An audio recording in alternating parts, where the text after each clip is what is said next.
கொள்கின்றேன். தொடர்ந்து இன்றைய முத்தாய்ப்பான நிகழ்வு சொற்பொழிவு கேட்கவிருக்கின்றோம்.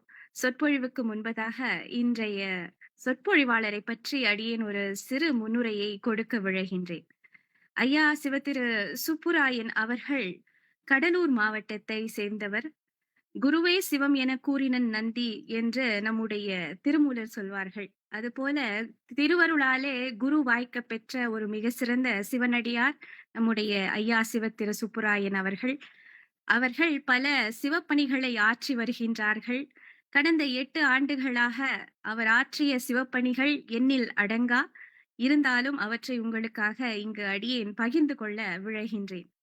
ஐயா அவர்கள் சுந்தரமூர்த்தி சுவாமிகளுக்கு இறைவன் தானே திருவடி தீட்சை செய்த புனித தலமான சித்தவ மடத்தில் மாதந்தோறும் திருவாசகத் தொடர் விளக்க உரை வகுப்பினை ஆற்றிக் கொண்டிருக்கின்றார். அது மட்டுமல்லாமல் திருவாவடுதுறை ஆதீனத்தில் திருமுறை பேராசிரியராக செங்கம், ஆம்பூர் மையங்களில் பணியாற்றி வகுப்பு எடுத்துக் கொண்டு வருகின்றார். மேலும் விழுப்புரத்தில் பெரிய புராண தொடர் விளக்க வகுப்பினையும் ஐயா அவர்கள் மேற்கொண்டு வருகின்றார்கள். நம்முடைய சைவ சமயத்தை பொறுத்தமட்டில் மிக சிறப்பான நாட்களாக திகழக்கூடிய சிவராத்திரி, அப்பர் கைலாய காட்சி போன்ற நன்னாட்களில் சொற்பொழிவு ஆற்றி வருகின்றார்கள் பல தலங்களிலே. இது போன்று ஐயா அவர்கள் மேலும் நம்முடைய சித்தாந்த சாத்திரங்களாக திகழக்கூடிய சிவஞான சித்தியார், சிவஞான போதம் ஆகிய வகுப்புகளையும் மேற்கொண்டு வருகின்றார்கள். இன்னும் பல இருக்கின்றன, உங்களோடு பகிர்ந்து கொள்ள அடியேன் ஆவலுடன் காத்திருக்கின்றேன். இருப்பினும் ஐயா அவர்கள் சொற்பொழிவாற்ற அதற்கு தடையாக இருந்துவிடக்கூடாது என்பதனால் ஐயா அவர்களுக்கு வழிவிட்டு அடியேன் ஐயா அவர்களை பணிவன்புடன் அழைக்கின்றேன். இன்றைய தலைப்பு அகத்தியர் தேவார திரட்டின் வரலாறு என்பதாகும். சிவா திருச்சிற்றம்பலம். எப்பொருட்கண்ணும் மண்ணி இலங்கிடும் அறிவாம் ஈசன் அப்படி விளங்குகின்றதறிதலே சிவன் தனக்கு மெய்ப்படு பூசை மற்றோர் செயலினால் அன்று மெய்யே இப்படி ஞானம் தன்னால் இறைஞ்சிடப்படுவான் ஈசன். அருளாதொழிந்தாள் அடியேனை அஞ்சேல் என்பார் ஆரிங்கு பொருளாய் என்னை புகுந்தாண்ட பொன்னே பொன்னம்பல கூத்தா மருளார் மனத்தோடு உனை பிரிந்து வருந்துவேனை வா என்றும் தெருளார் கூட்டம் காட்டாயேல் செத்தே போனால் சிறியாரோ சிரிப்பார் களிப்பார் தேனிப்பார் திரண்டு திரண்டு உன் திருவார்த்தை விரிப்பார் கேட்பார் மெச்சுவார் வெவ்வேறிருந்துன் திருநார் பொன்னம்பலத்தாடும் தலைவா என்பார் அவர் முன்னே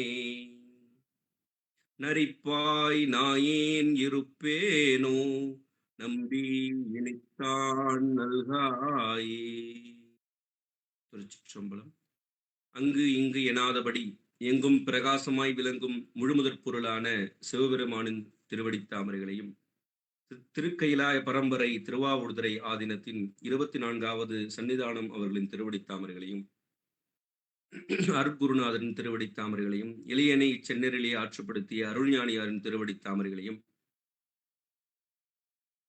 சிவ ஜெயமாறன் ஐயா உள்ளிட்ட மலேசிய தேசிய திருமுறை குழு இந்து சங்க அமைப்பினர் அனைவரையும் இணையம் வாயிலாக இணைந்துள்ள அனைத்து நல் இதயங்களையும் அடியேன் மனமொழி மெய்யாகிய முக்கரணங்களாலே மிக பணிவுடன் வணங்கி மகிழ்கின்றேன். இறைவனுடைய திருவருளும் குருவருளும் கூட்டுவித்த வண்ணம் இன்று அகத்திய தேவார திரட்டின் வரலாறு என்ற தலைப்பில் சிந்தனைகளை சிந்திக்க இருக்கின்றோம். அதற்கு முன்பாக சில அறிமுகங்களை நாம் தெரிந்து கொள்ள வேண்டும். அப்படின்னு ஏன் சொன்னா, நமக்கு ஔவை பாட்டி சொல்லியிருக்காங்க, அரிது அரிது மானிடராய் பிறத்தல் அரிது அப்படின்னு சொல்லியிருக்காங்க. அவங்க மட்டும் சொல்லிருக்காங்கன்னு கேட்டா, தாயுமான சுவாமிகள் நமக்கு அழகாக அருளி இருக்கிறார். எண்ணறிய பிறவிதனில் மானுட பிறவிதான் அரிது அரிது காண். இப்பிறவி தப்பினால் எப்பிறவி வாய்க்குமோ ஏது வருமோ என்றெல்லாம் அருளுகிறார். இன்னும் ஒருபடி மேல நம்முடைய சாத்திர நூல் சொல்லக்கூடிய சிவஞான சித்தியார்ல இந்த மனித பிறவி கிடைத்தல் என்பதே அரிதிலும் அரிது. அது எப்படிப்பட்டது அப்படின்னு கேட்டா, கடலை கையால் நீந்தினவன் செயல் காண் அப்படின்னு சொல்லுவாங்க. கடலை கையால நீந்தறது எவ்வளவு கடினமான செயலோ, இன்னும் கேட்டா அது எவ்வளவு ஒரு அது முடியாத செயல்னு சொல்லலாம் கிட்டத்தட்ட. அந்த அளவுக்கு ஒரு அரிது. அப்படிப்பட்ட ஒரு அற்புதமான ஒரு பிறவி தான் நமக்கு கிடைத்திருக்கக்கூடிய இந்த மனித பிறவி. இப்ப இந்த மனித பிறவியில நாம என்ன செய்யணும் அப்படின்னு கேட்டா, இப்ப நம்ம நூல்கள் சிந்திக்கின்றோம். இந்த நூல்களை நாம் எதற்காக சிந்திக்க வேண்டும் என்று நாம் முதல்ல சிந்திக்கணும். அப்ப அந்த சிந்தனைக்கு போகும்பொழுது, மேலை நாட்டு அறிஞர் பால் பிரண்டன் என்று ஒருவர் இருந்தார். உங்களுக்கு சிலர் தெரிந்திருக்கக்கூடும். அவரிடத்துல இல்லாத செல்வம் இல்ல. அவரிடத்துல இல்லாத அறிவு இல்ல. அவர் மிகச்சிறந்த கல்விமான், மிகச்சிறந்த செல்வந்தர். எல்லாமே இருக்குது அவரிடம். ஆனா அவருடைய மனதில ஏதோ ஒரு குறை இருந்து கொண்டே இருக்கிறது. அதனால அவர் என்ன நினைக்கிறார், அங்கிருந்து இந்திய நாட்டிற்கு வந்தால் இதற்கு ஒரு தீர்வு கிடைக்கும் என்று எண்ணி இந்திய நாட்டிற்கு வருகிறார். வந்து வடநாட்டிலே பல யோகிகளை, சித்தர்களை சந்திக்கிறார். அதற்காக நிறைய பணம் செலவு செய்கிறார். அப்புறம் அங்கிருந்து எல்லாம் அவருடைய மனம் நிறைவு அடையல. அதன் பிறகு தமிழகத்திற்கு வருகிறார். தமிழகம் வந்து நம்முடைய திரு அண்ணாமலையிலே இருக்கக்கூடிய ரமண மகரிஷியை சந்திக்கிறார். அவரை சந்திக்கும் பொழுதுதான் அவருக்கு அந்த எண்ணம் நிறைவேறுகிறது. என்ன காரணம்? அவருடைய மனம் அந்த குறைபாடுடைய மனமாக இருப்பதற்கு என்ன காரணம் என்று நாம் சிந்திக்கும் போது நமக்கு தருமபுர ஆதீன குருமுதல்வர் குருஞான சம்பந்தர் அவர் ஒரு நிறைய நூல் செய்திருக்காரு. அதுல குறிப்பிட்ட ஒரு நூல் சிவபோக சாரம் என்று ஒரு நூல். அந்த நூல்ல ஒரு அருமையான பாடலை நமக்கு அருளி இருக்கிறார். அந்த பாடல் என்னன்னா, எத்தனைதான் கற்றாலும், எத்தனைதான் கேட்டாலும், எத்தனை சாதித்தாலும், நீங்க எவ்வளவு வேணாலும் படிச்சிருக்குங்க, எவ்வளவு வேணாலும் சாதனை செய்துக்குங்க, எவ்வளவு பொருள் வேணாலும் செல்வந்தரா இருங்க, இப்படி இருந்தாலும் இன்புறா சித்தமேன்னு சொல்றார். அப்ப சித்தம் இன்புறல, இவ்வளவு இருந்தும் சித்தம் இன்புறல. அப்ப எப்ப இன்புறும் அப்படின்னு கேட்டீங்கன்னா அவரே பதில் சொல்றார்.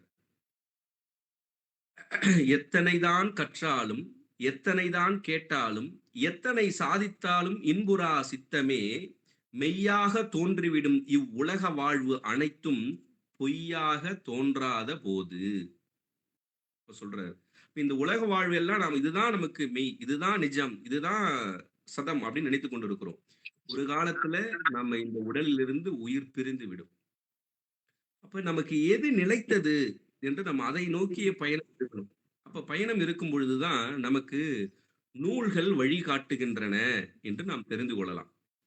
நூல்கள் வழிகாட்டுகின்றன என்று சொல்லும்போது பொதுவா இப்ப நாங்க இங்க இருக்கும்போது வேற மாதிரி சொல்லுவோம். நீங்க இந்த மலேசியா நாட்டில் இருக்கீங்க. அதனால உலகம் முழுவதும் பல மொழிகள் விரவி கிடக்கின்றன. பல மொழிகள்ல பல நூல்கள் இருக்கின்றன. அதுல தமிழிலே இருக்கக்கூடிய நூல்கள் தான் தனிச்சிறப்பு உடையன. அந்த தமி என்று சொன்னாலே தனிச்சிறப்பு என்பது பொருள். இறைவனுக்கே தமி என்று ஒரு பெயர் இருக்கிறது. நீங்க சிவஞான போதம் அந்த நூலை படிச்சீங்கன்னா உங்களுக்கு தெரியும். அதுல மெய்கண்டார் இறைவனை தமி அருள் அப்படின்னு சொல்லி குறிப்பிடுவார். அது மேல்நிலை வரும்பொழுது தெரிஞ்சு கொள்ளலாம். அப்படி தனி தமிழ் அப்படின்னு சொல்லுவாங்க. சிறப்புடையது தமிழ். அப்ப நம்ம பல இடங்கள்ல இருக்கக்கூடிய நூல்கள்ல இருந்து பிரித்து தமிழ் நூல்களை தான் நாம் சிந்திக்க வேண்டும். அப்படி சிந்தித்தால் தான் நம்முடைய சித்தம் இன்புறும், நம்முடைய குறைகள் நீங்கும் என்று ஒரு முடிவுக்கு வந்துடலாம். அப்ப தமிழ் நூல்கள்ல பார்க்கும் பொழுது அதிலும் நிறைய நூல்கள் கொட்டி கிடக்கின்றன. எண்ணற்ற நூல்கள் இருக்கின்றன. அது பெரும் பிரிவுகளாக 2 பெரும் பிரிவுகளாக பிரிக்கலாம். ஒன்று உலக நூல்கள், இன்னொன்று சமய நூல்கள். இப்ப நீங்க உலக நூல்கள் எடுத்துக்கிட்டீங்கன்னா, உதாரணத்திற்கு பழைய காலத்திலலாம் சொல்லுவாங்க 30 நாள்களில் சமைப்பது எப்படி அப்படிலாம் ஒரு புத்தகம்லாம் வந்திருக்குன்னு சொல்லுவோம். அப்புறம் இன்னைக்கு அப்படிலாம் அவ்வளவு பொறுமையெல்லாம் இல்லை. 3 நிமிடங்களில் சமைப்பது எப்படி, அதுதான் எல்லாருக்கும் தேவை. ஷார்ட் பீரியட்ல எல்லாம் முடிஞ்சிடணும் அப்படின்னு இப்படி நிறைய அரசியல் நிறைய உலகியல் சார்ந்த நூல்கள் எல்லாம் இருக்கின்றன. அந்த நூல்களை தவிர்த்து சமய நூல்களை மட்டுமே நாம் சிந்திக்கணும். தவிர்த்துனா நம்முடைய சித்தம் இன்புற வேண்டும் என்பதற்காக சமய நூல்களை சிந்திக்க வேண்டும். இப்ப சமய நூல்கள் அப்படின்னு சொல்லும் பொழுதும் எண்ணற்ற சமயங்கள் நமக்கு இந்த உலகத்திலே விரவி இருக்கின்றன. நம்முடைய சைவ சமயம் மட்டும் இல்ல, எண்ணற்ற சமயங்கள் இருக்கின்றன. எண்ணற்ற சமயங்கள் இருந்தாலும் நம்முடைய சைவ சமயம் இருக்கிறது இல்லையா, அந்த சைவ சமயத்தில் சொல்லக்கூடிய நூல்கள் போல வேறு எங்கும் காணப்படவில்லை. இது யாருன்னா நிறைய நம்முடைய முன்னோர்கள் அருளாளர்கள் நிறைய எடுத்துக்காட்டு சொல்லிக்கொண்டே இருக்கிறார்கள். அப்ப அதனால ஒரு நாடு இருக்குதுன்னு வச்சுங்களேன், ஒரு நாடு, அந்த நாடு மேம்பாடுடைய நாடு அப்படின்னு நம்ம சொல்லணும் அப்படின்னு சொன்னா அந்த நாட்டினுடைய மக்களினுடைய பண்பாடை பொறுத்து தான் இருக்கிறது. அந்த பண்பாடு எப்படி இருக்கும்னா அந்த நாட்டில் இருக்கக்கூடிய சமய நூல்களை அடிப்படையாக கொண்டது அந்த பண்பாடு. இப்ப நம்ம அப்படி பார்க்கும்போது தமிழக நூல்களில் இருக்கக்கூடிய கலாச்சாரத்தை அந்த பண்பாட்டை இருக்கக்கூடிய தமிழக மக்கள் தான் சிறப்புடையவர்களாக இருக்கிறார்கள். அதனால இந்த சைவ நூல்கள் தான் மற்ற சமய நூல்களை காட்டிலும் சிறப்புடைய நூல்கள். ஏன் அப்படின்னு கேட்டீங்கன்னா, இந்த சைவ சமய நூல்கள் பார்த்தீங்கன்னா ஒரு குறிப்பிட்ட மக்களுக்கு மட்டும் உரியது என்று நாம் ஒருபோதும் நினைத்து விடக்கூடாது. சைவ சமயம் என்பது தாய் சமயம். இந்த உலகத்தில் இருக்கக்கூடிய ஒவ்வொரு உயிரினத்திற்கும் உரியது இந்த சைவ சமயம். அதை நம்ம புரிஞ்சுக்கணும். ஏன் அப்படின்னு சொன்னா, இந்த உலகத்தில் உள்ள ஒவ்வொரு உயிரையும் இயக்குவது இறைவன். அந்த இறைவன் சிவபெருமான் என்று சைவ சமயத்திலே பெயர் வைத்திருக்கிறோம். அந்த இறைவன் தான் இப்ப வேறு சமயத்துல ஒருவர் பிறந்திருக்கிறார்னு வச்சுக்கோங்க, அவருக்கும் அந்த ஐந்தொழிலை செய்யக்கூடியவன் படைத்தல், காத்தல், அழித்தல், மறைத்தல், அருளல் என்று சொல்லக்கூடிய இந்த ஐந்தொழிலை வேறு சமயத்தில் பிறந்த ஒரு உயிருக்கும் செய்யக்கூடியவன் இறைவனாக இருக்கக்கூடிய சிவபெருமான் தான். அதனாலதான் சாத்திர நூல்கள்ல ஒரு சொற்றொடர் சொல்லுவாங்க, அம்மையப்பரே உலகுக்கு அம்மையப்பர் அப்படின்னு அர்த்தம். உலகத்தில் உள்ள அனைத்து மக்களுக்கும் அம்மையப்பராக விளங்கக்கூடியது சிவமும் சக்தியும். அதனால நம்முடைய சைவ சமயம் என்பது ஒரு பரந்து விரிந்த எல்லாரையும் அரவணைக்கக்கூடிய ஒரு சமய நெறியாக இருக்கிறது என்பதை நாம் தெரிந்து கொள்ளணும் முதல்ல. அப்படி தெரிந்து கொண்ட பிறகுதான் அந்த நூல்கள் அந்த நூல்களுக்குள்ள நம்ம போகணும். அப்படி இந்த சமயம் அனாதி சமயம்னு சொல்லணும். தாய் சமயம், அனாதி சமயம். அனாதி சமயம்னா ஆதியும் அந்தமும் இல்லாதது. இப்ப ஒரு காலத்துலதான் தோன்றியது என்று சொல்ல முடியுமான்னு சொன்னா இல்ல. அது வரலாறு நம்ம புரட்டி பார்த்தோம்னா லெமூரியா கண்டம் இன்னைக்கு இருந்தது, இன்னைக்கு இல்லை. இப்பதாங்க தேவாரம் ஞானசம்பந்தர் 6ஆம் நூற்றாண்டுல பாடினார். அப்ப அதற்கு முன்பு சைவ சமயமே இல்லையா? காரைக்கால் அம்மையார், சரி காரைக்கால் அம்மையார் திருமணம் வைத்துக் கொள்ளலாம். அதற்கு முன்பு இல்லையான்னு கேட்டா அதற்கு முன்பு நிச்சயமாக இருந்தது. அதுதான் அனாதி சமயம்னு சொன்னோம். அதனாலதான் இது தாய் சமயம். இது எப்போதும் இருந்து கொண்டே இருக்கிறது. அது அதனால இது எல்லா உயிர்களுக்கும் எல்லா ஆன்மாக்களுக்கும் உரியது நம்முடைய தாய் சமயமாக அனாதி சமயமாக இருக்கக்கூடிய சைவ சமயம். அதனால சைவ சமய நூல்களை நம்ம படிக்கணும்.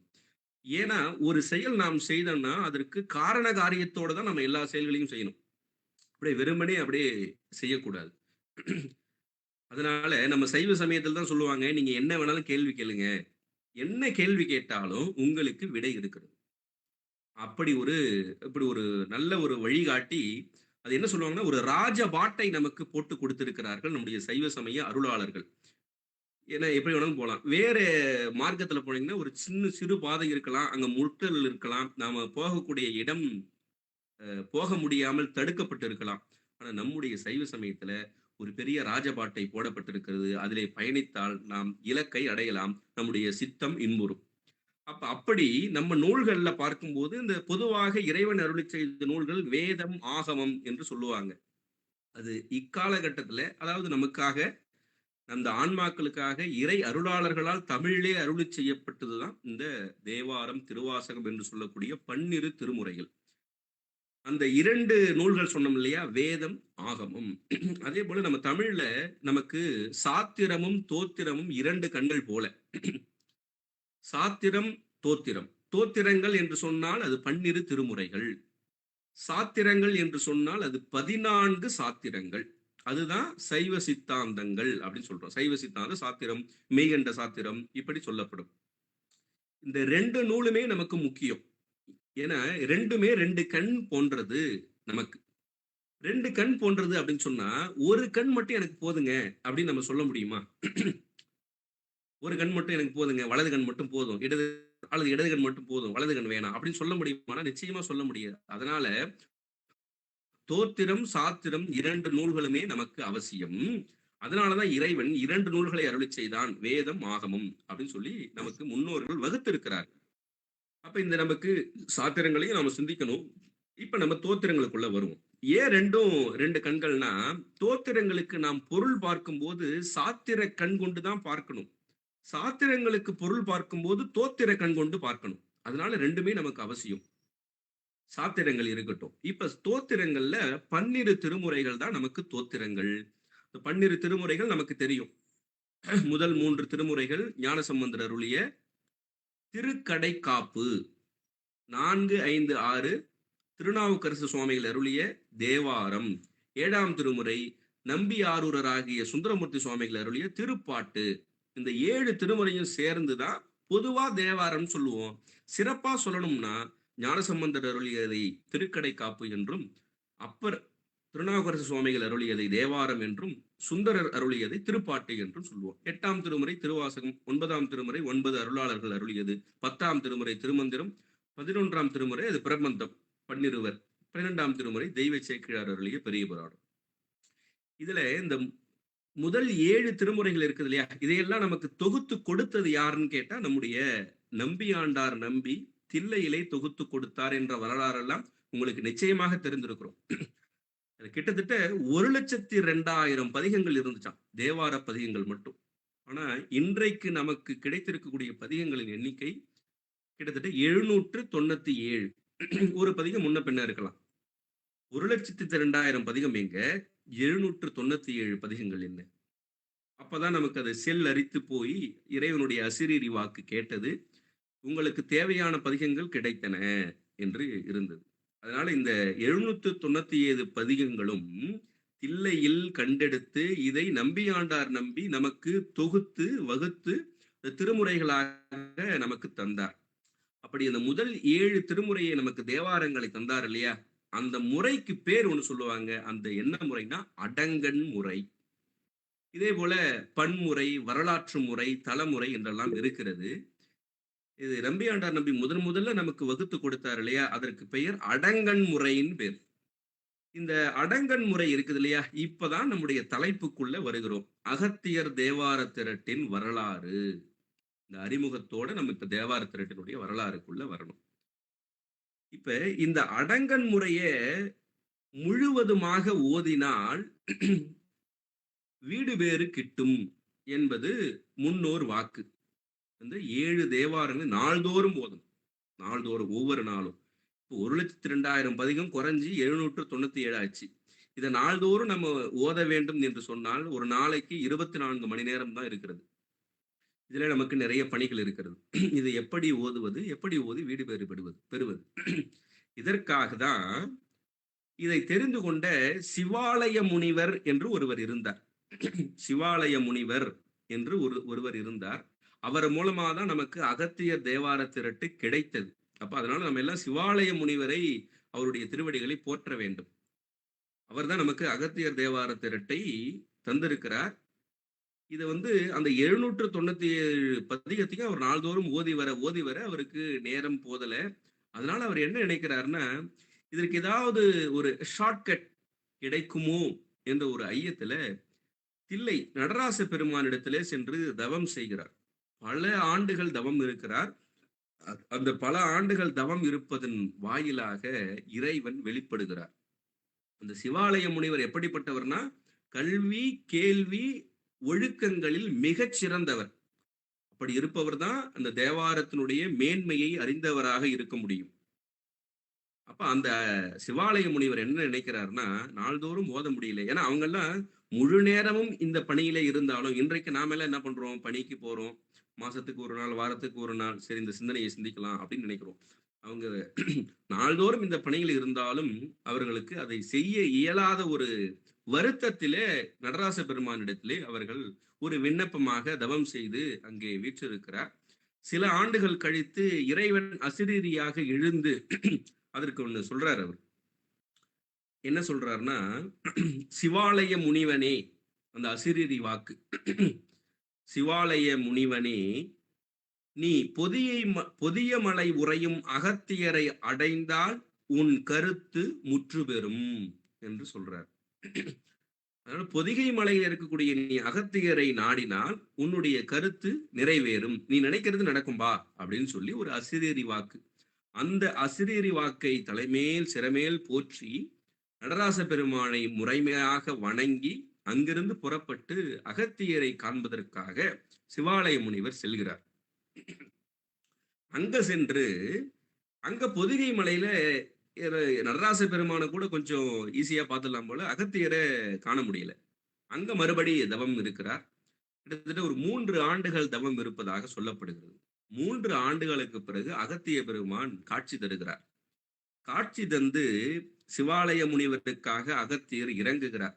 இறங்கி வெளிப்பட்டு என்ன சொல்றார்னா, அடங்கன் முறை முழுவதையும் எடுத்து காட்டி, அந்த ஞானசம்பந்தர் தேவாரம், அப்பர் தேவாரம், சுந்தரமூர்த்தி சுவாமிகள் தேவாரம், இதெல்லாம் ஒன்றொன்றாக எடுத்து காட்டி ஒவ்வொரு தேவாரத்திற்கும் பொருளை சொல்லி, இந்த பொருளை எல்லாம் சொல்லி இது இந்த தேவாரத்துல இந்த பொருள் சொல்லப்படுதுப்பா அப்படின்னு அவருக்கு உபதேசமாக அதையெல்லாம் அகத்தியர் சிவாலய முனிவருக்கு உபதேசமாக ஊட்டுகிறார். அதை செய்து என்ன செய்கிறார்னு கடைசியா, இவைகளை முறையாக ஓதினால், நீ அடங்கன் முறை ஓத வேண்டும் என்று சொன்னால் இந்த 797 பதிகங்களை சுருக்கி 25 பதிகங்களாக தருகிறார் அகத்தியர். அப்படி 25 பதிகங்களாக யாருக்காக? சிவாலய முனிவருக்காக. அந்த 25 பதிகங்கள் தேவாரத்தை திரட்டி தந்ததனால் இந்த நூலுக்கு அகத்தியர் தேவார திரட்டு என்று பெயர் வந்தது. இதுதான் காரண பெயர். இந்த காரணத்தினால் இந்த பெயர் வந்தது.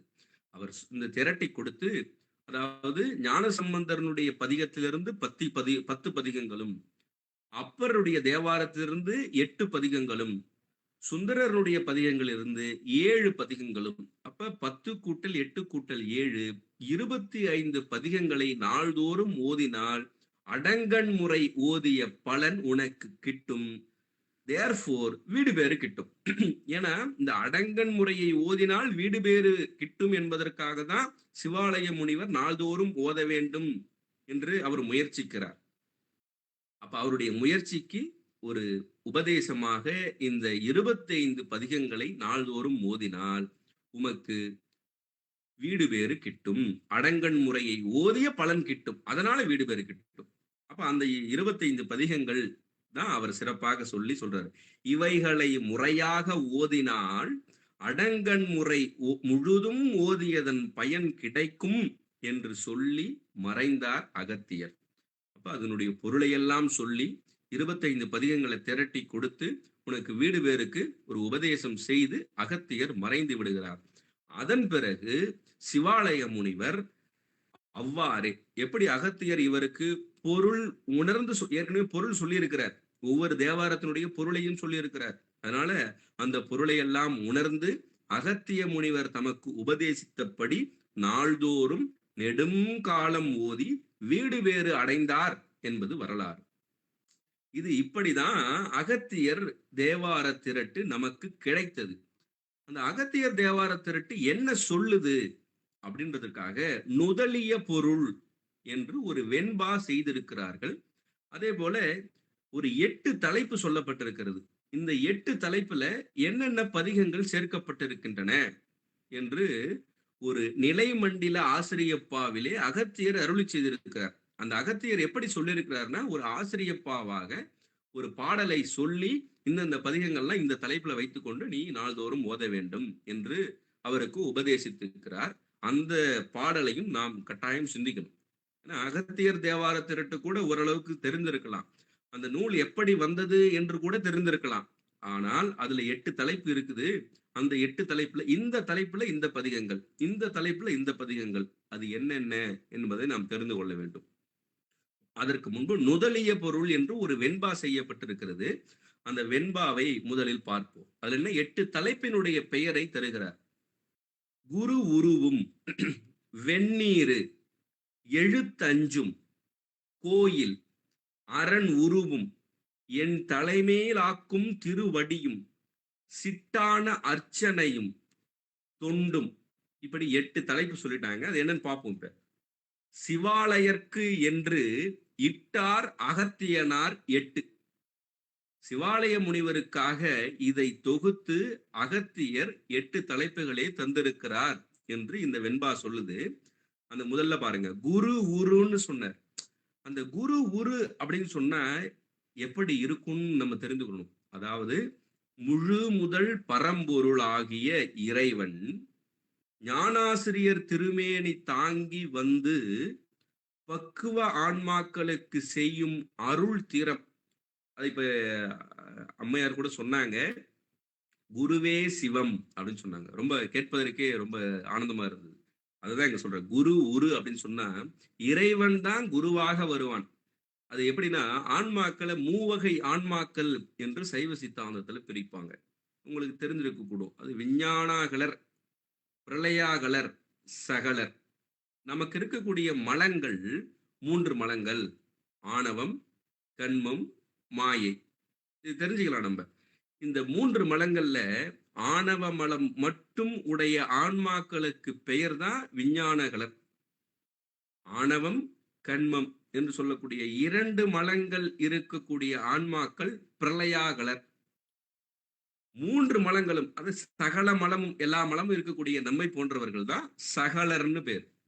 இந்த சகல வர்க்க ஆன்மாவிற்கு இறைவன் நம்மை போலவே மானுட வடிவம் தாங்கிதான் வருவான்.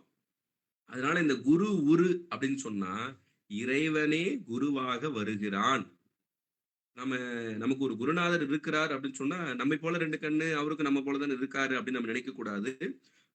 அவருடைய அறிவிலே இறைவன் இருந்து நமக்கு அருளை வழங்குவான் என்பதை நம்ம புரிந்து கொள்ளணும். அப்பதான் அந்த பக்குவமுடைய ஆன்மாக்களுக்கு தான் இறைவன் அந்த குருமேனி தாங்கி வருவான்னு நமக்கு சொல்றதுனால பக்குவமுடைய ஆன்மாக்களுடைய அறிவிலே நின்று உணர்த்துவான். பக்குவம் இல்லாத உலகியர்லாம் அதை பார்த்து சரி குருன்னு சொல்றாங்க அப்படின்னு சொல்லிட்டு போவாங்க. அதனால இந்த பக்குவம் வந்தாதான் இறைவன் குருநாதரனுடைய அறிவிலே நின்று உணர்த்துவான் என்பதை நம்ம புரிந்து கொள்ளணும். முதல்ல குரு உரு அப்படின்ற ஒரு தலைப்பு, அது குரு அருள்னு சொல்லலாம். 2வது தலைப்பு வெந்நீரு. வெந்நீருனா நம்முடைய திருநீரு தான். பஞ்சாக்கரம் இப்படி 5ஆக சொல்லப்படும்.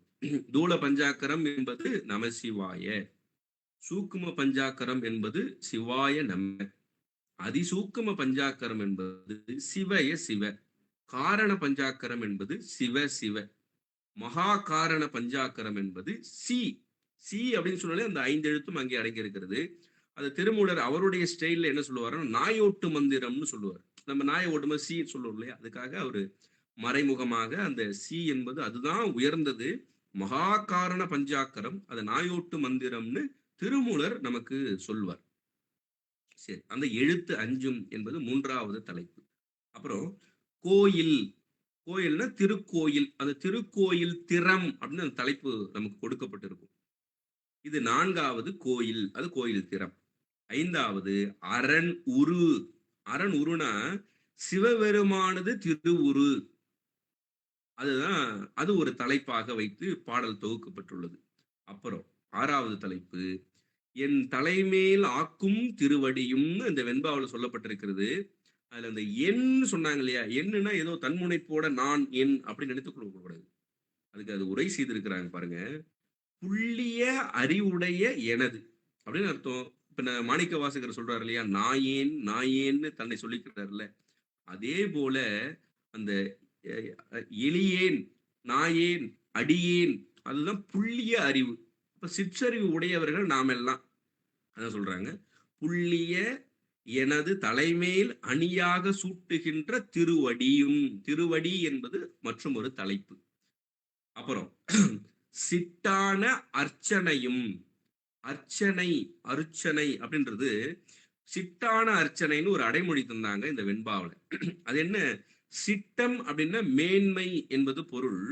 அப்படின்னு என்ன பொருள், மேன்மை தங்கிய சிவ அர்ச்சனை. அந்த அர்ச்சனையில் என்னென்ன பதிகம் இருக்கு நம்ம பின்னாடி பார்க்க போறோம். மேன்மை தங்கிய சிவ அர்ச்சனை, அது ஒரு தலைப்பு. அர்ச்சனை என்பது தலைப்பு.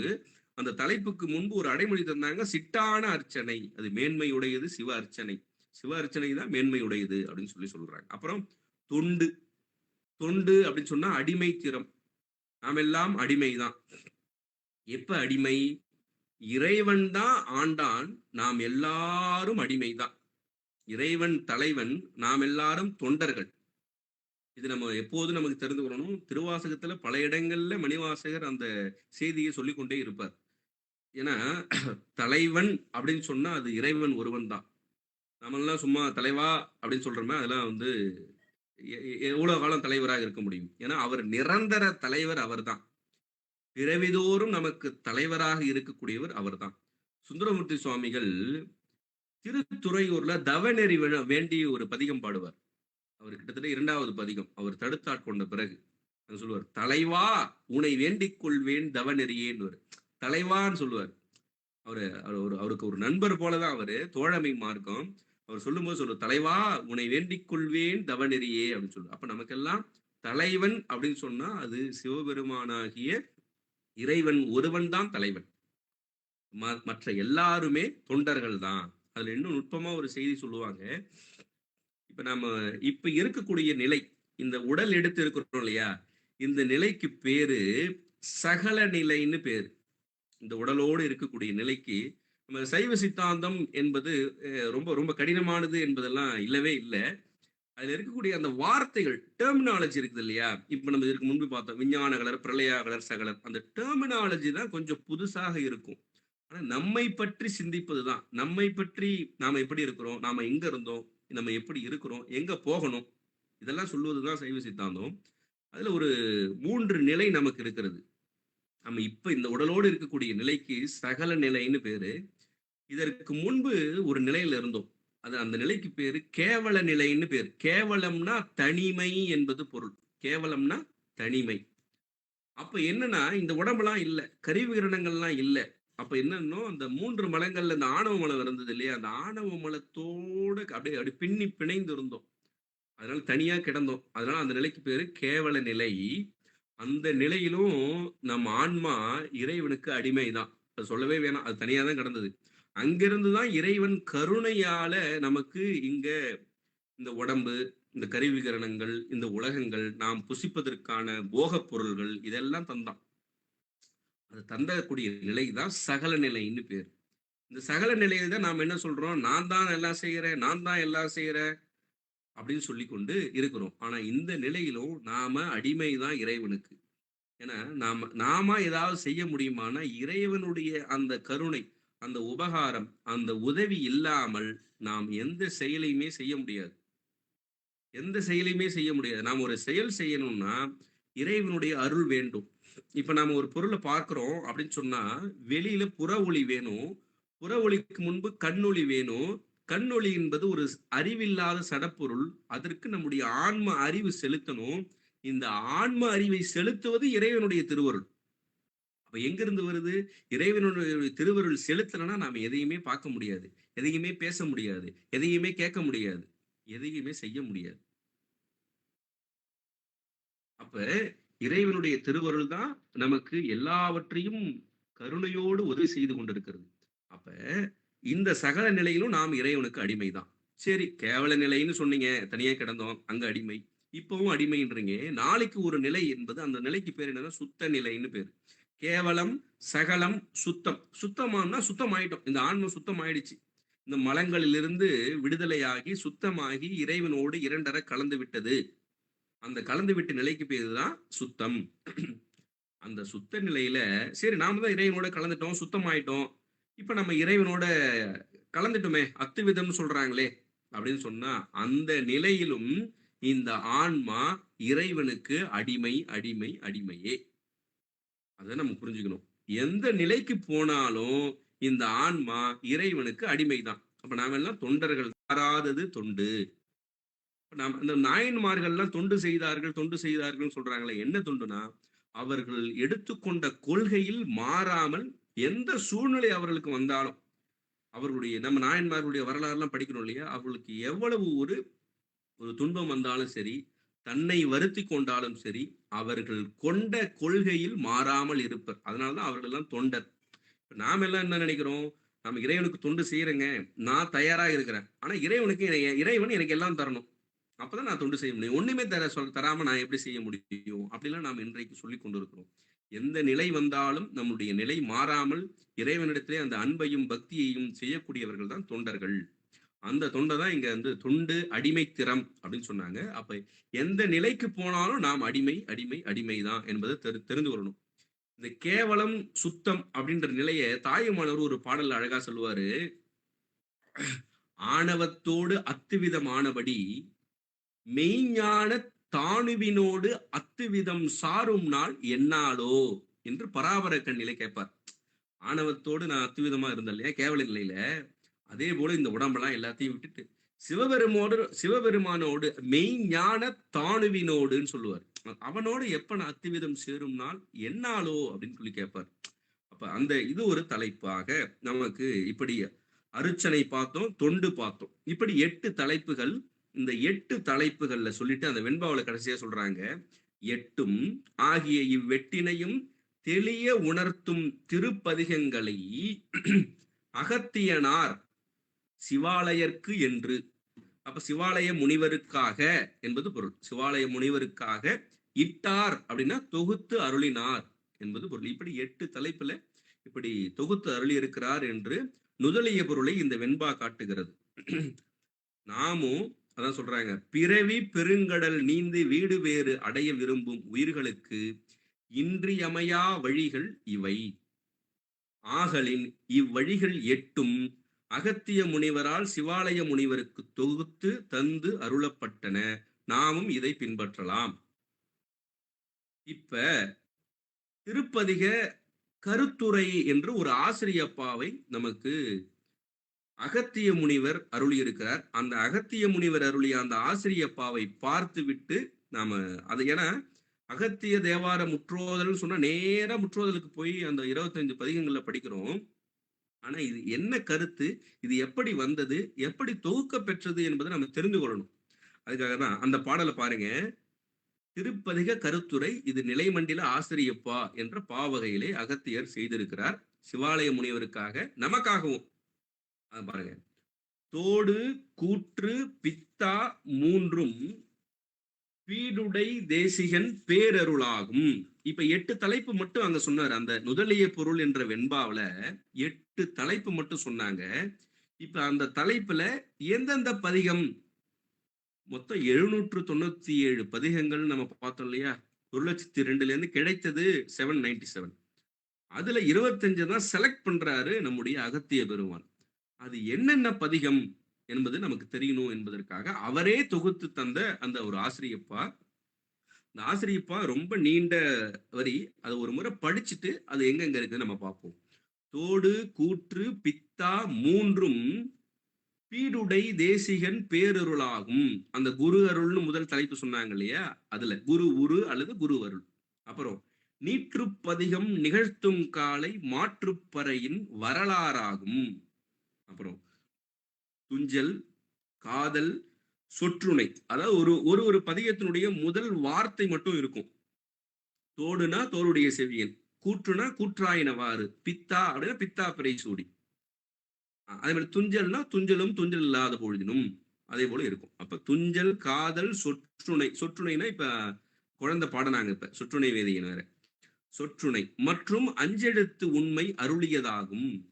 ஆரூர், தில்லை, காட்டூர் மூன்றும் சீரார் கோயில் திறமையதாகும். கோயில் திறம் அப்படின்னு ஒரு தலைப்பு சொன்னோம் இல்லையா? அது ஓரொரு வறிய பாலை வடிவே, அந்த வடிவேறு சூளம் வரும், அதுதான் வடிவேன்னு சொல்றாரு. மறுவார் என்ற வன் தமிழ் 5ம் திருவார் மேனி செய்தியதாகும். அப்புறம் பொடியுடை அரவணை அந்த நாளன் அடியினை தந்த அருளே ஆகும். பந்து, வேற்றா, கொன்று இவை மூன்றும் நந்தலில் அருச்சனை நாட்டியதாகும். வேய், குளம், தில்லை எனும் இவை மூன்றும் நாயனும் அடிமையும் நாட்டியதாகும். அந்த அடிமை தொண்டுன்னு கடைசியா பார்த்தோம் இல்லையா? இது வரைக்கும் 8 தலைப்புல தொகுத்து இருக்கிறாரு. இதன் பிறகும் இருக்குது. இந்த 8 தலைப்பு பார்த்துட்டு மீதம் இருக்கக்கூடிய வரிகளை பார்ப்போம் பாருங்க. தோடு கூற்று பித்தா மூன்றும் அப்படின்னு என்ன அர்த்தம்? தோளுடைய செவியன், கூற்றாயினவாறு, பித்தாப்பிரை சூடி என்று சொல்லக்கூடிய இந்த மொழிகள் ஒவ்வொன்றையும் முதலாக உடைய 3 திருப்பதிகங்கள் தான் பீருடைய தேசிகன் பேரருள் அப்படின்னு அந்த முதல் தலைப்புல இந்த 3 பதிகங்களை நமக்கு தொகுத்திருக்கிறார். குருவருள் என்ற தலைப்புல தோருடைய செவியன், கூற்றாயினவாறு, பித்தாப்பிரை சூடி. நீங்க மொத்தம் 25 பதிகங்கள் சொல்லியிருக்கோம்.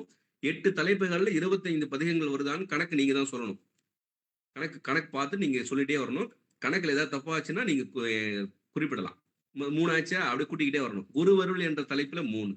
அப்புறம் பாருங்க, நீற்றுப்பதிகம் நிகழ்த்தும் காலை மாற்றுப்பறை ஆகும் அப்படின்னு என்ன அர்த்தம்னா, திருநீற்றுப்பதிகம்னா நமக்கு தெரியும் மந்திரமாவது நீரு என்று சொல்லக்கூடிய ஞானசம்பந்தருடைய பதிகம். அந்த பதிகம் மந்திரம் என்னும் முதல் மொழியை உடைய திருவெண்ணீற்று திருப்பதிகம் 1. அது ஒண்ணுதான். எடுத்து கூறும் இடத்து அது என்னன்னா மாற்று பறையின் வரலாறுன்னு சொன்னாரு அகத்தியர். அப்படின்னு என்ன பொருள்னா, பிறவிக்கு ஏதுவாகிய மலத்தை நீக்குவதற்கு உரிய பராசக்தியின் உண்மை நிலையை விளக்குவது அந்த பதிகம். இப்ப திருநீற்று பதிகத்தினுடைய மேன்மையை இங்க தெரிஞ்சுக்கலாம். நம்ம பிறவிக்கு ஏதுவாகிய மலம், பிறவிக்கு காரணம் எது? நம்மளுடைய மலங்கள். அந்த மலத்தை நீக்குவதற்குரிய பராசக்தி தான் நமக்கு அதை நீக்குகிறாள். அந்த பராசக்தியின் உண்மை நிலையை விளக்கக்கூடியது இந்த பதிகம் அப்படின்னு சொல்லி அந்த ஒரு பதிகம். 3 1 4 ஆச்சு. 2 தலைப்புல 4 பதிகங்களாய் சொல்ல வர்றாரு. துஞ்சல், காதல், சொற்றுணை மற்றும், அதாவது துஞ்சல் இல்லாத பொழுதினும் என்று சொல்லக்கூடிய பதிகம். காதலாகி கசிந்து, அதுவும் சொற்றுணை வேதியன். அப்புறம் அப்படின்னா மற்று பற்றனக்கென்று நின் திருப்பாதமே மனம் பாவித்தேன் என்று சொல்லக்கூடிய அந்த 4வது சுந்தரமூர்த்தி சுவாமிகளை அருளிய பதிகம். இந்த 4 பதிகங்களும் அப்ப காதலாகி சொற்றுணை மற்று பற்றனக்கு என்பவற்றை முறையே முதலாக உடைய 4 திருப்பதிகங்களும். அப்ப எத்தனை ஆச்சு? 4 + 4 8 ஆச்சு. திருப்பதிகங்களும் அஞ்செழுத்து உண்மை அருளியதாகும்னு சொன்னார். அப்ப திரு ஐந்தெழுத்தின் உண்மையை நமக்கு அருளி செய்தன இந்த 4 பதிகங்களும். இப்ப 3 தலைப்பாச்சு, 8 பதிகம் ஆயிடுச்சு. அப்புறம் 4வது தலைப்பு கோயில் திறம் நம்ம சொன்னோம் இல்லையா? அதுல பாருங்க, ஆரூர், தில்லை, காட்டூர் 3ம் ஒரு 3 பதிகம். அந்த ஆரூர் தில்லை அம்பலமும் என்று அந்த பதிகம் தொடங்கும். தில்லை சிற்றம்பலமும் என்று 2வது பதிகம். அப்புறம் காட்டூர் கடலே அது நமக்கு எல்லாம் தெரிந்த பதிகம் தான். இந்த 3ம் என்ன? சீரார் கோயில் திறமையதாகும். சிறப்பினை உடைய திருக்கோயில் திறத்தினை விளக்குவது. திருக்கோயில் திறம் என்று சொல்லக்கூடிய ஒரு தலைப்புல இந்த 3 பதிகங்களையும் நமக்கு சேர்த்திருக்கிறாங்க. இதோட 11 ஆட்சி. 4 தலைப்புல 11 பதிகங்கள் சேர்க்கப்பட்டிருக்கிறது. செயலாளர் வேற கணக்கு சரியா சொல்லணும்னு பார்த்துக்கிட்டே வராங்க. சரி. அப்புறம் 5வது தலைப்பு சிவன் உருவம் அப்படின்ற தலைப்புல ஓருரு, வரிய, பாலை, வடிவே, மறுவார் இப்படி 5 என்ற வன்தமிழ் 5ம் அங்க சொல்லும் போது சொன்னார் பாருங்க அகத்தியர். இவ்வளவு பாடல் சொன்னாரு, 3ம் 1ம் அப்படின்னு சொல்லிக் கொண்டே வந்தாரு. இங்க சொல்லும் போது 5 பதிகங்களை சொல்லும் போது ஒரு அடைமொழி தராரு, வன்தமிழ் 5.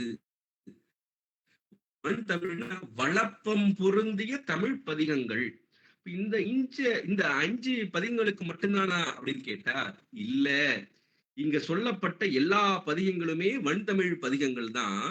அப்புறம் ஏன் இங்க மட்டும் சொல்லி இருக்கிறாருன்னு கேட்டா, நம்ம ஒரு யாப்பு வகையில ஒரு ஆசிரியப்பா அப்படின்னு சொல்லும் பொழுது அதற்குன்னு ஒரு இப்படிதான் பண்ணணும், யாப்பு வகை அமைக்கப்பட்டிருக்கும்.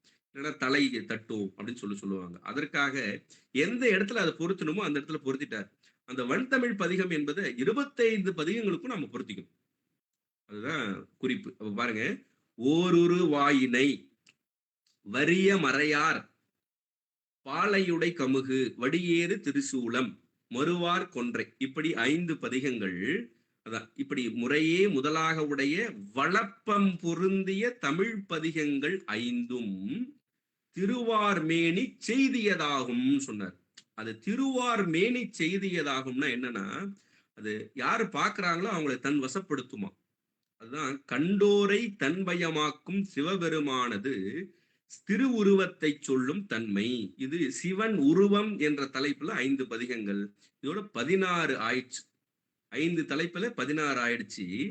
அந்த திரு என்பதற்கு என்ன பொருள்னா, நம்முடைய 8ஆம் திருமுறை அப்படின்னு சொன்னா நாம என்ன சொல்லணும் அப்படின்னு சொன்னா, திருவாசகம் அப்படின்னு சொல்லுவதோட நிறுத்தக்கூடாது.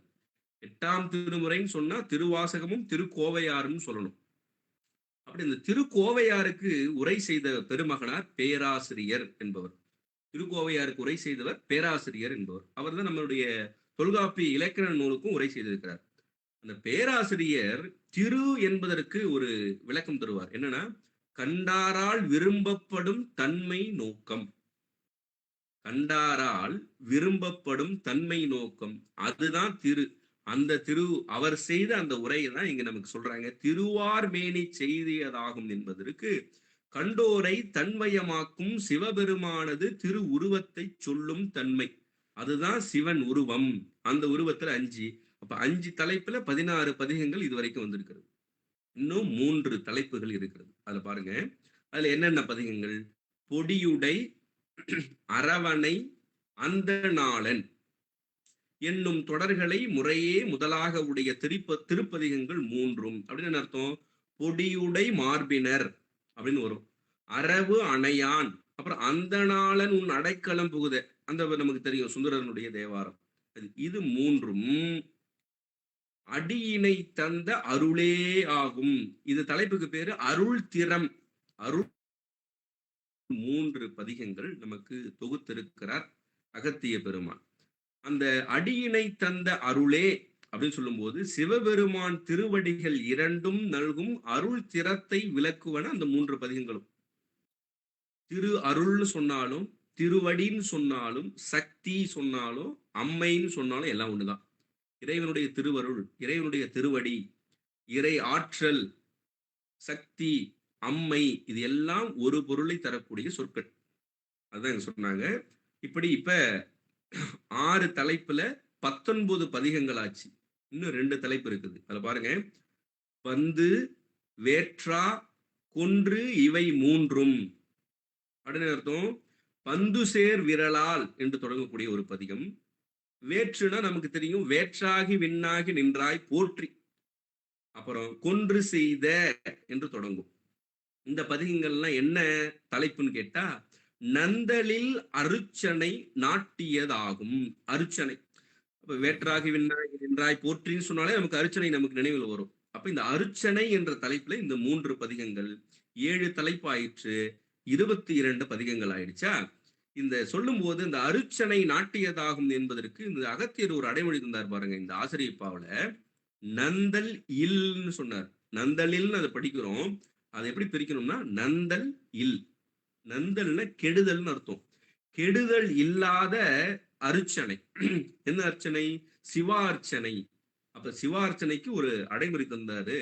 கெடுதல் இல் அப்படின்னா என்ன பொருள்னா, இந்த இடத்துல கெடுதல் இல்லையாக செய்யும்னு பொருள்.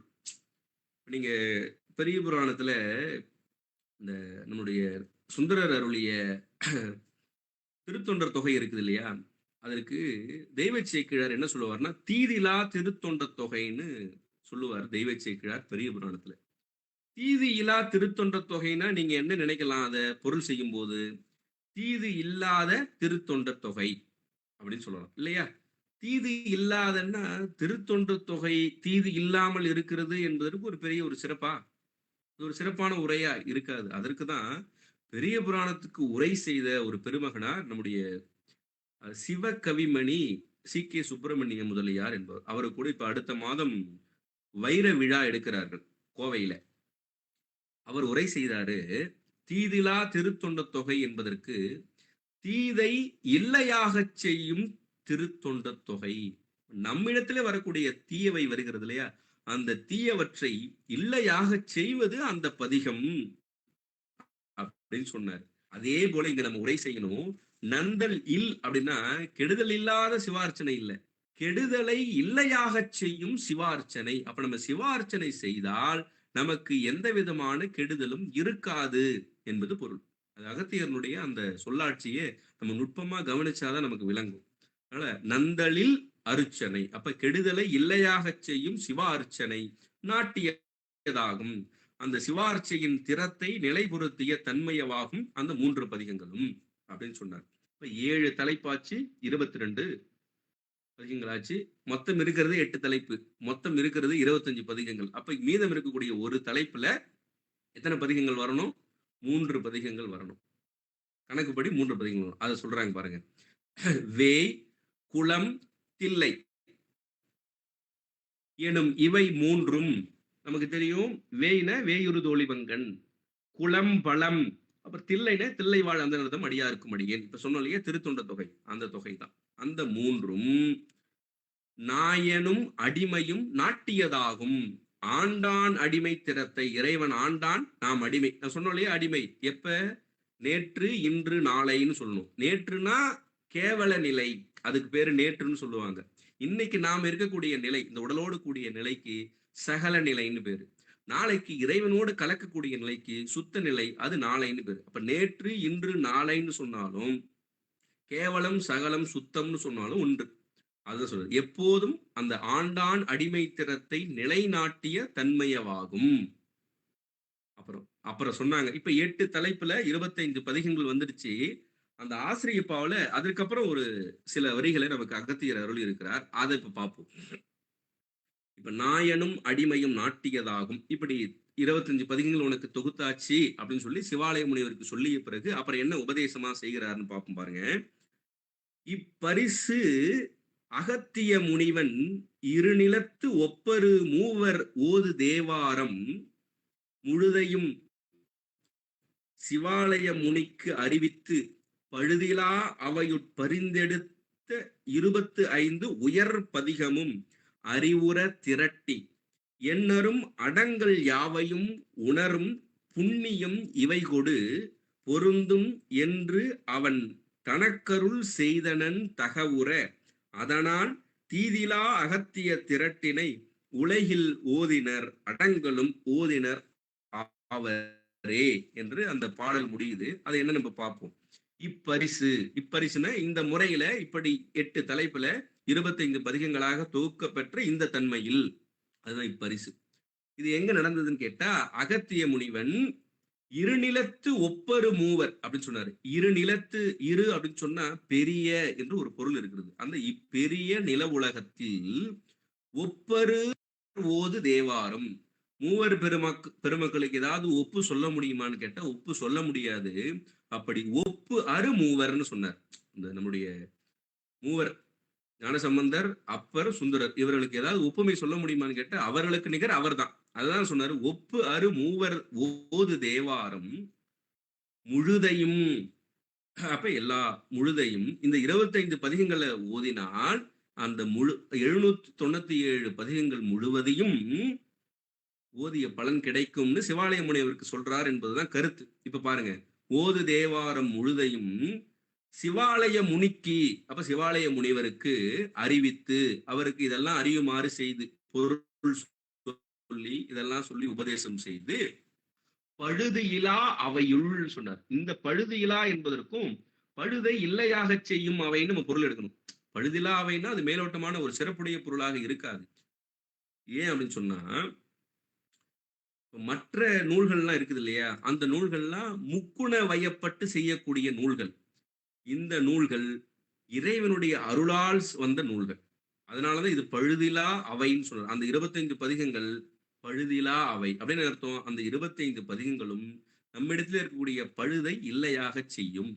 பழுதுனா குற்றம், நம்மிடத்தில் இருக்கக்கூடிய குற்றமாகிய மலத்தை இல்லையாக செய்யும் ஆற்றல் உடையன இந்த பதிகங்கள்னு சொல்றாரு. அப்ப முக்குண வயப்பட்டு முறை மறந்து உரைக்கிணர் பாக்களில் அப்படின்னு அர்த்தம். உலகத்தில் நிறைய பேர் முக்குண வயப்பட்டு நிறைய நூல்கள் செய்யறாங்க. வெண்பா செய்யலாம், ஆசிரியப்பா செய்யலாம், வஞ்சிப்பா செய்யலாம், களிப்பா செய்யலாம், என்ன வேணாலும் செய்யலாம்.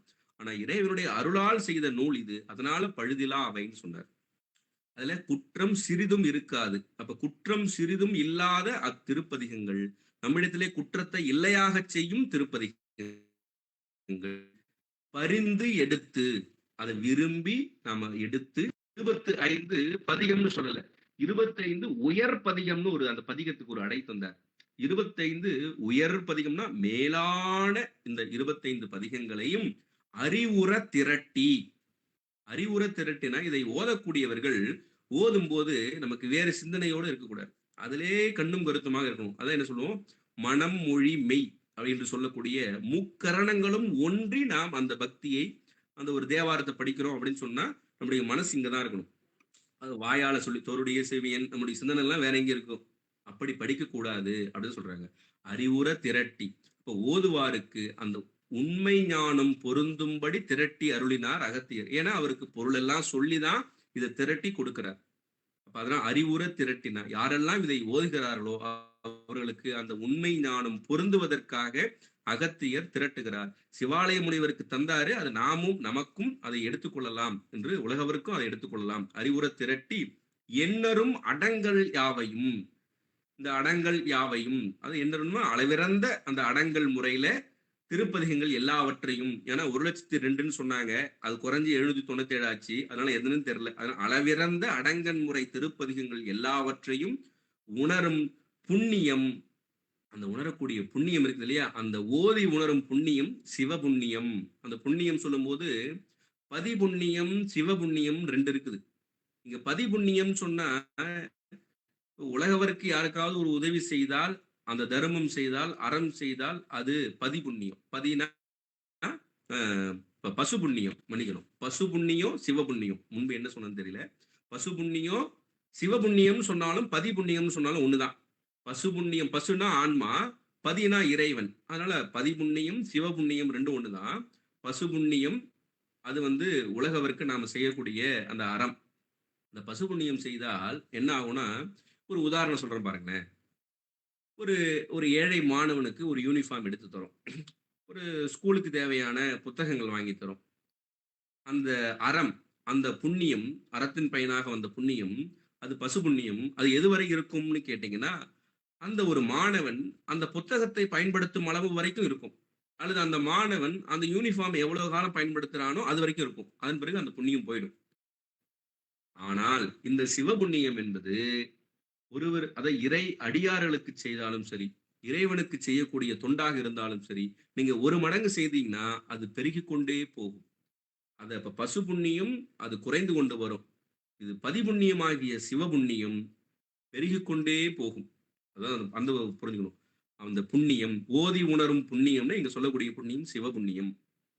இவை கொடு பொருந்தும் என்று அப்படின்னா இந்த 25 பதிகங்களையும் ஓதி உணர்வதால் சிவபுண்ணியம் வந்து சேரும் அப்படின்னு சொல்றாங்க. இந்த 25 பதிகங்களை ஓதினால் சிவபுண்ணியம் தானாக வந்து சேரும். சிவபுண்ணியம் வேண்டுமா, இந்த 25 பதிகங்களும் ஓதுங்கள் அப்படின்னு நமக்கு அறிவுறுத்துகிறார்கள். அப்படி வந்து கூடும் என்று அவன் தனக்குன்னா இந்த பாடல் யார சொல்றாருன்னா சிவாலய முனிவருக்குன்னு பொருள். அவன் தனக்குன்னா சிவாலய முனிவருக்கு அருள் செய்தனன். யாரு? அகத்தியர் அருளி செய்தார் என்பது பொருள். இத தகவுற அதனால் தீதிலா அகத்திய திரட்டினை. அப்ப ஓதும் முறை பொருந்தும்படி ஓதுகின்றவர்கள். தகவுற அப்படின்னா என்ன பொருள்னா, ஓதும் முறை பொருந்தும்படி ஓதுகின்றவர்கள். அதனால் அந்த காரணம் பற்றி ஏற்கனவே சொன்னா இல்லையா, அந்த காரணம் பற்றி இதெல்லாம் தெரிந்து, அதாவது அகத்திய முனிவர் சிவாலய முனிவருக்கு இதெல்லாம் திரட்டி கொடுத்திருக்கிறார், இதை ஓதினால் சிவபுண்ணியம் கிடைக்கும் என்று தெரிந்து, அந்த காரணத்தினால் இந்த தீதிலா அகத்திய திரட்டினை, தீதிலா அகத்திய திரட்டு என்பது எப்படி உரை செய்யணும்னா, குற்றமில்லாத அகத்திய திரட்டுன்னு சொன்னா அது மேலோட்டமானது. குற்றத்தை இல்லையாக செய்யும் அகத்திய திரட்டு, நம்மிடத்தில் இருக்கக்கூடிய குற்றத்தை இல்லையாக செய்யும் அகத்திய திரட்டு இந்த திருமுறையை, இந்த தேவார திருப்பதிகங்களை உலகில்னா புண்ணிய பூமியாகிய இவ்வுலகத்தில் அப்படின்னு அர்த்தம். உங்களுக்கு ஒண்ணு தெரிஞ்சுக்கணும், சொர்க்கம் நரகம் இந்த நில உலகம்னு 3 வகையில சொல்லுவாங்க. இந்த நில உலகம் தான் சிறப்புடைய உலகம். ஏன்னு கேட்டா, சொர்க்கம் நரகம்லாம் அந்த வினை பயன்களை நுகர்வதற்கு மட்டுமே உரியது. சொர்க்கத்துக்கு போனீங்கன்னா அந்த இன்பத்திற்கு மட்டும் நுகர்ந்துட்டு அப்புறம் கீழே வந்துடணும். நரகம் போனீங்கன்னா துன்பத்தை நுகர்ந்து விட்டு கீழே வந்துடணும். ஆனா இங்கதான் இன்ப துன்பம் 2த்தையும் நுகர்ந்து, மணிவாசகர் சொல்றாரு இல்லையா, எல்லா பிறப்பும் பிறந்து இளைத்தேன்னு ஒரு சலிப்பு எங்க வரும்னா இங்கதான் வரும். அதனாலதான் தேவர்கள் என்ன சொல்றாங்க, புவனியில் போய் பிறவாமையில் நாள் நாம் போக்குகின்றோம் அவமே அப்படின்னு சொல்லி நமக்கு திருவாசகத்துல சொல்றாங்க இல்லையா. அப்ப இந்த பூமி தான் நாம் இறைவனை அடைவதற்கான சரியான இடம். அந்த சரியான இடத்துல நம்ம வைத்திருக்கிறார். அப்ப நாம ஏன் இறைவனை அடையணும்? எல்லாரும் இறைவனை அடையணும், திருவருள் பெறணும், திருவடி பெறணும், முக்தி பெறணும்னு கேட்டீங்கன்னா, சுருக்கமா உங்களுக்கு சொல்லிடுறேன். நாம எல்லாம் எதை நோக்கி ஓடிக்கொண்டிருக்கிறோம்? நம்ம எல்லாம் ஒரு இன்பத்தை நோக்கி ஓடிக்கொண்டிருக்கிறோம். அப்படிதானே ஓடுறோம். நம்ம எல்லாம் ஹேப்பியா இருக்கணும், ஜாலியா இருக்கணும், என்ஜாய் பண்ணணும். அத விட்டுட்டு என்னங்க ஏதோ ஒரு ஒரு தலைப்புல ஏதோ சொற்பொழிவுன்னு கேட்டுக்கொண்டிருக்கிறீங்கன்னு சொல்றோம் இல்லையா? இறைவனுடைய திருவருளை அடைய வேண்டும், முக்தி பெற வேண்டும் என்பதும் அததான் சொல்றோம் நம்ம. என்னன்னா, அவங்க சொல்லக்கூடிய அந்த ஜாலி, என்ஜாய்மென்ட் எல்லாம், அந்த இன்பம் எல்லாம் சிற்றின்பம். அது நிலையில்லாத இன்பம். அது விட்டு விட்டு வரக்கூடிய இன்பம். ஆனா நாம இங்க சொல்றோம் இல்லையா? இந்த இன்பம் என்பது நிலைத்த இன்பம். அது இடையீடு இல்லாத இன்பம். கணந்தோறும் கணந்தோறும் கூடிக்கொண்டே இருக்கக்கூடிய இன்பம். இந்த இன்பத்திற்கு பேரு இன்பம்னு சொல்லல. அதனால தான் என்ன சொன்னாங்க, ஆனந்தம்னு ஒரு பேர் வச்சாங்க. அது பொதுவா அது சிற்றின்பம், இது பேரின்பம்னு சொல்லுவாங்க. அந்த பேரின்பத்திற்கு ஒரு பெயர் ஆனந்தம். அதனால தான் இறைவன் என்ன சொல்லுவாங்க, சச்சிதானந்தம்னு இறைவனுக்கு பேர். இறைவன் சத்தாகவும், சித்தாகவும், ஆனந்தமாகவும் இருக்கக்கூடியவன். இப்ப ஏன்னா நம்மிடத்திலே குறைபாடு இருக்கிறது. இந்த குறைபாடெல்லாம் நீங்க வேண்டும் என்று சொன்னால், சிவபெருமான மட்டும் தான் நம்ம சேர முடியும். ஒரே ஒரு சின்ன உதாரணத்துல ஒரு 5 நிமிஷத்துல சொல்லி முடிக்கிறேன் பாருங்க. நம்மிடத்துல இருக்கக்கூடிய குறைபாடு. யாருக்காவது குறை இல்லாதவர்கள் யாராவது இருக்கிறீர்களா? அப்படின்னு கேட்டா, எனக்கு குறையே இல்லைங்க அப்படின்னு சொல்றவங்க யாராவது கை தூக்கலாம். ஹேண்ட் ரைஸ் பண்ணலாம். எல்லாருக்கும் ஒரு குறை இருக்குது இல்லையா? ஆனா, இந்த உலகத்தில் உள்ள எல்லாருக்கும் நீங்க ஒவ்வொருத்தரும் கேட்டீங்கன்னா, எனக்கு இந்த குறைங்க, அந்த குறைங்கன்னு சொல்லுவாங்க. ஆனா, இந்த உலகத்தில் உள்ள எல்லாருக்கும் பொதுவாக ஒரு 3 குறைபாடுகள் இருக்கிறது. அது என்ன அப்படின்னு சொன்னா, எல்லாருக்கும் மரணம் வந்தே தீரும். வந்தே தீருமா? அப்புறம் 2வது குறைபாடு, எல்லாருக்கும் எல்லா விஷயமும் தெரியாது. ஏங்க அவர் ஒரு பெரிய என்சைக்ளோபீடியாங்க. அவருக்கே ஒரு விஷயம் தெரியலீங்க அப்படின்னு சொல்லுவாங்க. அப்ப எல்லாருக்கும் எல்லா விஷயமும் தெரியாது. அப்ப அந்த அறிவுல ஒரு குறைவு இருக்குது. 3வது நம்ம எல்லாரும் துன்பப்பட்டு கொண்டிருக்கிறோம். துன்பப்பட்டு இருக்கிறோம். இந்த 3 குறைபாடு எல்லாருக்குமே இருக்குது. சில பேர் நான் இன்பமா இருக்கிறேங்கன்னு சொன்னா, இன்பம் அதிகமா போச்சுன்னா, அது துன்பத்துல முடியும். அது அவர்களுடைய அனுபவத்துல சொல்லலாம். இந்த 3 குறைபாடு நீங்க வேண்டும் என்று சொன்னால், இந்த 3 குறைபாடு இல்லாத ஒருவரை நாடினால் தான் நமக்கு அந்த 3 குறைபாடு நீங்கும். இப்ப நமக்கு ஒரு நோய் இருக்குதுன்னா, டாக்டர் கிட்ட போனா தானே நமக்கு நோய் தீரும். ஒரு உதாரணம் ஒரு ஐயா விளையாட்டுக்கு சொல்லுவாங்க இல்லையா? ஏற்கனவே கண்ணு சரியில்லன்னு சொல்லிட்டு ஒரு கண் டாக்டருக்கு போனாராம். சரி படுங்கன்னு சொல்லிட்டு கண்ணு சொட்டு மருந்து போட்டாராம். சொட்டு மருந்து எப்படி இருக்குங்க? இப்ப போட்டு எப்படிங்க இருக்குன்னு கேட்டா, ஒரே புளிப்பா இருக்குதுன்னு சொன்னாராம் பேஷண்ட். அவருக்கு ஏன்னா டாக்டருக்கே கண்ணு தெரியல. கண்ணுல போடக்கூடிய சொட்டு மருந்த வாயில போட்டார். இப்ப அவரே வைத்தியரே சரியா இல்லன்னா, அந்த நோய் எப்படி குணமாகும்? அதனால நாம இந்த 3 குறைபாடு யாரிடத்தில் இல்லையோ, அவரை நாடினால் இந்த 3 குறைபாடு நீங்கும். அப்ப நம்ம முதல் குறைபாடு என்ன சொன்னோம்? மரணம். இந்த மரணமே இல்லாத ஒருவர் யாருன்னு கேட்டீங்கன்னா, பெரிய தேவர்களாக இருந்தாலும் அவருடைய ஆயுட்காலம் அதிகமா இருக்குமே தவிர, ஒரு காலத்துல குறைந்து மரணித்து விடுவார்கள். அப்ப நம்ம அடிக்கடி சொல்லுவோம், ஓரறிவுடைய புல்லில் இருந்து காத்தல் தொழிலை செய்யக்கூடிய திருமால் வரை எல்லாருமே ஆன்ம வர்க்கம் தான். அவர்கள் வேணா ஒரு காத்தல் தொழிலை செய்யக்கூடிய நிலையில மேல்நிலையில இருக்கலாம். நம்மை விட மேல்நிலை என்று சொல்லலாம். எல்லாரும் ஆன்ம வர்க்கம். இறைவன் சிவபெருமான் ஒருவனே. அவன் தான் ஆதி அந்தம் இல்லாதவன். அவனுக்கு தோற்றம் உண்டேல் மரணம் உண்டு. அவன் ஆதியும் அந்தமும் இல்லாதவன். அப்ப மரணம் இல்லாதவன் அவன் தான். அந்த குறைபாடு இல்லாதவன் அவன் ஒருவன் தான். நமக்கு 2வது குறைபாடு என்னன்னு கேட்டீங்கன்னா, அறிவு குறைபாடுன்னு சொன்னோம். எல்லாருக்கும் எல்லாம் தெரியல. அதனாலதான் நம்முடைய அறிவு சிற்றறிவு. நம்முடைய அறிவு குறையுடைய அறிவு. நம்முடைய அறிவு மறந்து மறந்து அறியும் அறிவு.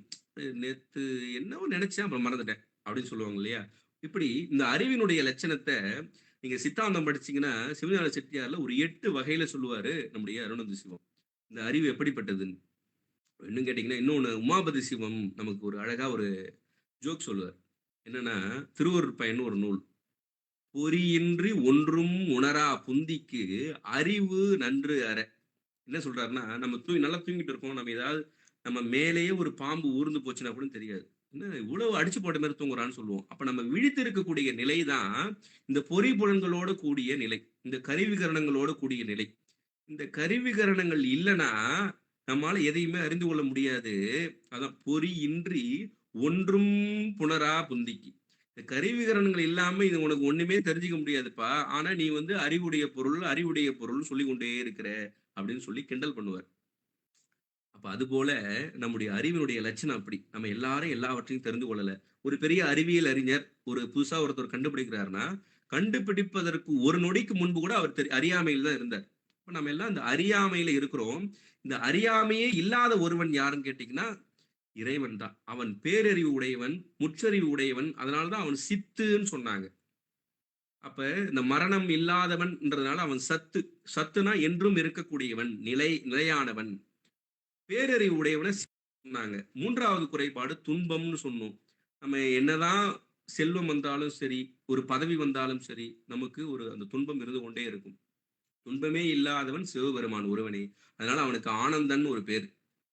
இப்ப இந்த சத்தாகவும் சித்தாகவும் ஆனந்தமாகவும் இருக்கக்கூடியவன் சிவபெருமான். அதனாலதான் அவனுக்கு பேரு சச்சிதானந்தன்னே பேரு.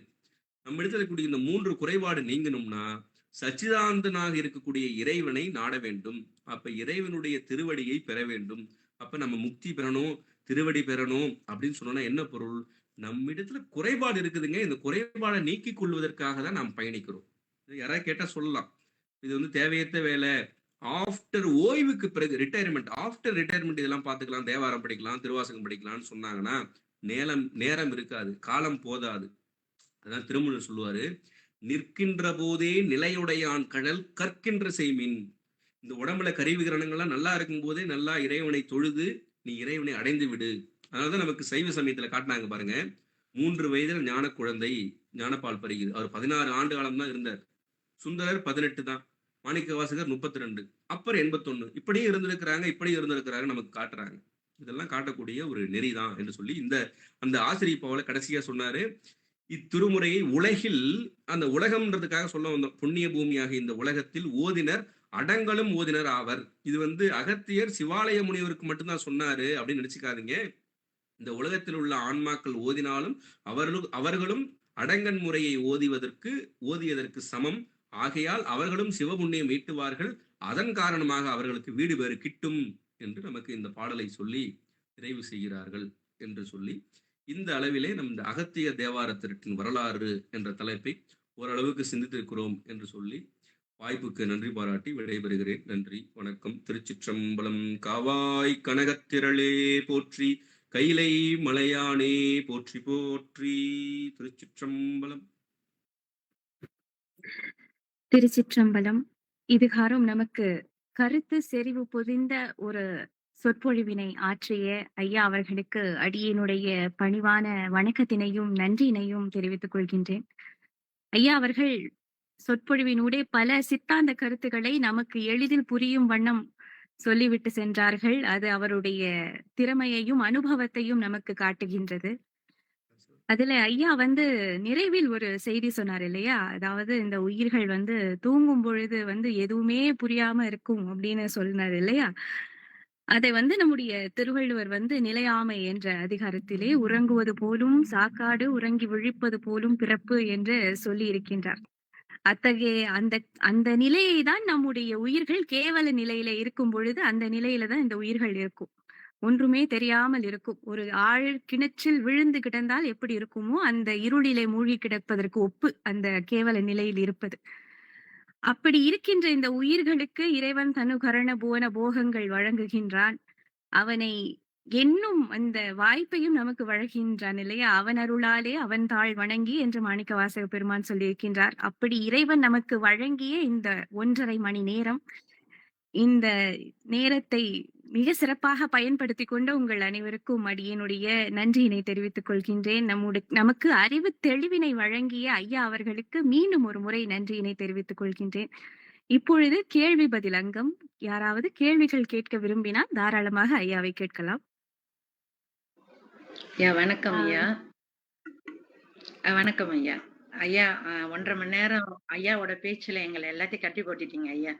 சிறப்பான ஒரு பேச்சு. என்னோட கேள்வி என்னன்னா ஐயா, ஒரு பதிகத்தின் பொருள் உணர்ந்த பாடல் தான் அடங்கன் முறையா அப்படின்னு? இல்ல அடங்கன் முறைனா என்னன்னா, நமக்கு நம்பியாண்டார் நம்பி எந்த வகையில தொகுத்து கொடுத்தாரோ அதுதான் அடங்கன் முறை. ஆனா அதை ஓதினால் நமக்கு ஒரு பலன் கிட்டும்னு சொன்னோம் இல்லையா? சிவபுண்ணியம் கிட்டும், வீடு பேறு கிட்டும்னு. இப்ப நம்ம படிக்கும் போதே அப்படியே படிக்கிறேங்க, நாள்தோறும் படிக்கிறேன், எனக்கு சிவபுண்ணியம் எதுவும் வரலைங்க அப்படின்னு சொல்லக்கூடாது. அதை பொருள் உணர்ந்து படித்தால் உங்களுக்கு சிவபுண்ணியம் கிட்டும் அப்படின்னு சொல்றோம். அதுதான் கருத்து. ஆனா அடங்கல் என்னன்னு முறைனா பாடல்கள் மட்டும்தான் அடங்கல் முறை.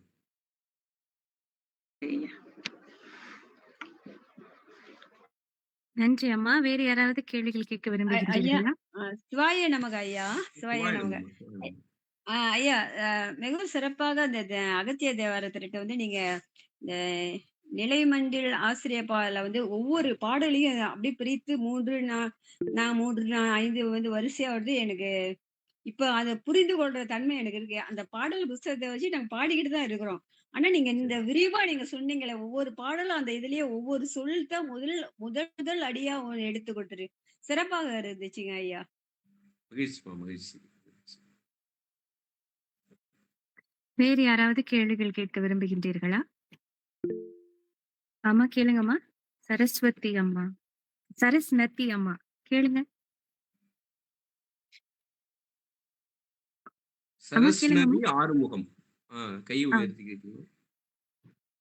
இல்லைன்னா அவங்க தெரியாம கண்ணாத்தாள் அம்மா கேளுங்க. கண்ணாத்தா பாலன் அம்மா கேளுங்க. ஹலோ, கேக்குதாம்மா? கேக்குதுங்கம்மா. கேக்குது, சொல்லுங்கம்மா.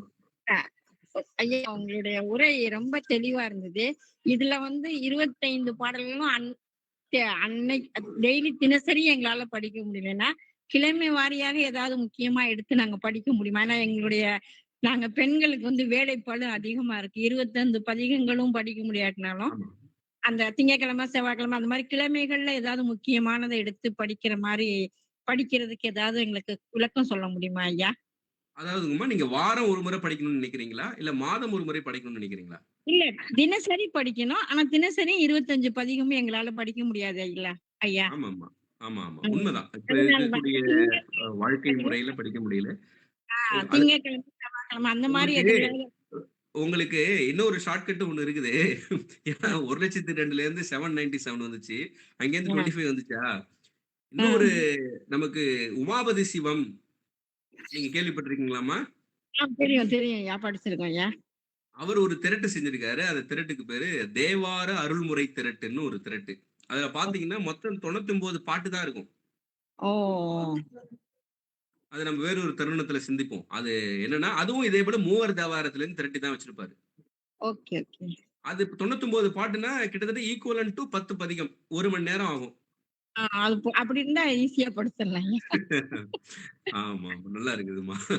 ஆனா இதையும் படிக்கணும். அகத்திய தேவார திரட்டையும் படிக்கணும். நீங்க குறைந்தபட்சம் மாதம் ஒரு முறை, அதாவது நம்மள வந்து செயல்படுத்த முடியணும். ஏன்னா வாரம் ஒரு முறை படிங்க, டெய்லி படிங்கன்னு சொன்னா, ஏதோ அத வந்து செயல்படுத்துவதற்கு கொஞ்சம் கடினமா இருக்கலாம். அதனால மாதம் ஒரு முறை நீங்க ஒரு நட்சத்திரம் எடுத்துக்கங்க. இந்த ஒரு நாள், அந்த விண்மீன் நாள்ல நீங்க படிக்கிறோம். இந்த விண்மீன்னா நாங்க வந்து அகத்திய தேவார திரட்டு பாராயணம் செய்வோம் என்று ஒரு உறுதி எடுத்துக்கொண்டு நீங்கள் பெண்கள் எல்லாம் சேர்ந்து படிக்கலாம். ஓகே, கூட்டு பிரார்த்தனை மாதிரி இல்லங்கள் ஆமா. அது எப்போதுமே இப்ப நமக்கு செயலாளர்கள் எடுத்த உடனே என்ன படிச்சாங்க? அடியார் நடுவுள் இருக்கும் அருளை புரியாய்ன்னு தான்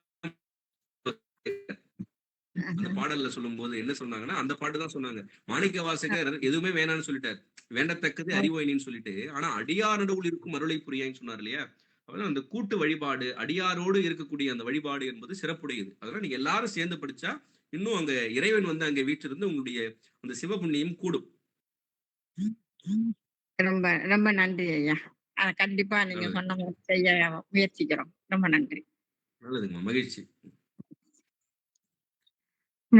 ஐயா அவங்க சரஸ்நதி ஆறுமுகம் அவர்கள் கேள்வி ஆணவத்தின் கேட்டிருக்காங்க. நிலை பற்றி விளக்கம்னா அது வந்துங்கம்மா, ஆணவம் என்பது ஒரு இருட்டு, ஒரு இருள். அது இறைவனுடைய திருவருள் தான் ஒளி. அந்த ஒளியே வந்தாதான் அந்த இருள் வந்து அடங்கி நிற்கும். நம்மோட பின்னி பிணைந்து இருக்கிறது இந்த ஆணவ மலம். எப்ப இருந்துச்சுன்னா, இப்போ அப்பையில இருந்து இருந்துச்சு. நாம எப்ப இருந்தோமோ அப்பையில இருந்து நம்ம கூட சேர்ந்துச்சு. அதுதான் நமக்கு முதல்ல நமக்கு இருக்கக்கூடிய ஒரு நோய்.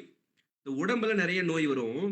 ஆனா அந்த உயிராகிய ஆன்மாவிற்கு இருக்கக்கூடிய நோய் அந்த மூலமலம், இந்த ஆணவ மலம்னாலும் மூலமலம்னாலும் பொதுவா வேற நூல்கள்ல மலம் அப்படின்னு இருந்தா அது ஆணவத்தை தான் குறிக்கும். ஆனா 3 மலம் நம்ம சொன்னோம் இல்லையா? ஆணவம், கண்மம், மாயைன்னு. மற்ற மலங்களை கண்ம மலம், மாயா மலம் அப்படின்னு பேர் சொல்லுவாங்க. வெறும் மலம்னு சொன்னா அது மூல மலம். அதுதான் ரூட். அதுதான் நமக்கு நோய். அந்த நோயை போக்குவதற்காக தான் இப்ப நம்ம பயணித்துக் கொண்டிருக்கிறோம்.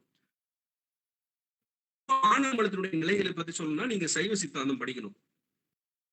அவங்க வந்துட்டாங்க ரூட். அப்ப கடைசியா நீங்க சைவ சித்தாந்தம் படிக்கணும்னு விருப்பப்படுறீங்க அப்படின்றது தெரியுது. சரஸ் நதி ஆறுமுகமா நீங்க சைவ சித்தாந்தம் தொடர்ந்து படிங்க. அது அடிப்படை நூல்ல இருந்து படிங்க. உண்மை விளக்கம் அப்படின்ற நூல்ல இருந்து படிங்க. இப்ப கூட உண்மை விளக்கம் என்பது ஒரு ஆன்லைன் வகுப்பாக நம்ம அடுத்த மாதம் தொடங்க இருக்கிறோம். அது உங்களுக்கான நேரம் எப்படின்னு தெரியாது நமக்கு. சரி. அப்புறம் வேற இன்னும் 2 நண்பர்கள் கையை உயர்த்தி இருக்கிறாங்க. சுந்தரி பொன்னுசாமி அம்மா கேளுங்க.